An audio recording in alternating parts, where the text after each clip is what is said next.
বিশ্বের মুসলিম নেতা Ayatollah Khamenei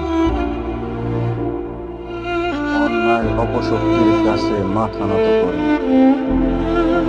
মুসলমানদের সাথে করেছে গাদ্দার, তার মধ্যে দেহরক্ষী ছিল নাকি আবার। আল্লাহ তুমি সহায় হও, ইসলামের বিজয় হবে নিশ্চয়, ইনশাআল্লাহ। আল্লাহু আকবার। বিশ্বের মুসলিম নেতা আয়াতুল্লাহ খামেনি অন্যায় অপশক্তির কাছে মাথা নত করেন।